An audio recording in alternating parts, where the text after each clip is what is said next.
నోమునాటి బూరే నోసుకున్నోళ్ళకి దిక్కన్నట్టు తెలంగాణ కాంగ్రెస్ ఎమ్మెల్యేలకు మంత్రులకు ఏమన్నా రాజయోగం పట్టిందా? సొంత పైసలతోటి ఎంతమంది విదేశాల టూర్లకు పోయేటోళ్ళో గాని సర్కార్ పైసలతోటి మాత్రం మనల్ని ఎవడ్రా ఆపేదన్నట్టు అంటే అంటే బ్యాగుల బట్టలు చదురుకొని బయటి దేశం విమానాలు ఎక్కుతుండ్రు. ఒట్టొట్టిగా పోతుండ్రని అపార్థం చేసుకునేరు సుమి. తెలంగాణ హాలత్ మార్చేతందుకు అధ్యయన యాత్రలు సదస్సులకు పోయి హాజరీ పడుతుండ్రు గంతే. అంతేగాని అలా బకెట్ లిస్టులున్న దేశాలన్నీ సర్కార్ పైసలతోటి తిరిగొస్తుండ్రని మాత్రం అస్సలే అపార్థం చేసుకోకుండ్రి, సరేనా?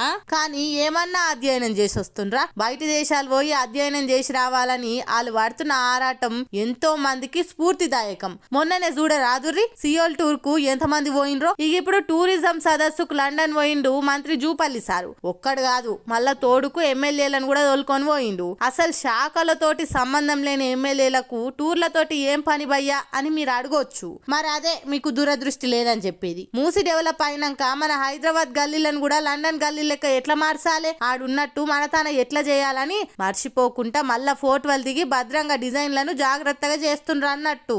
ఒక్క మంత్రి పోతే అక్కడి డెవలప్మెంట్ అంతా ఒక్కడే యాది పెట్టుకోలేడు కాబట్టి తోడుకు ఎమ్మెల్యేలను వేసుకొని పోతే తలోటి యాది పెట్టుకొని ఆ డిజైన్లను ఈడ కట్టించి హైదరాబాద్ ను ఆ దేశాల తీర్ల డెవలప్ చేస్తారు అన్నట్టు.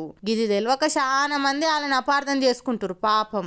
ఎంతైనా మన తెలంగాణ కాంగ్రెస్ లీడర్ల డెడికేషన్ వేరే లెవెల్ అబ్బా. వాళ్ళు మన పాలకులు గుండు మనమంతా చేసుకున్న 7 14 జన్మల పుణ్యఫలం అని కామెంట్లు చేస్తుండ్రు నెటిజనాలు.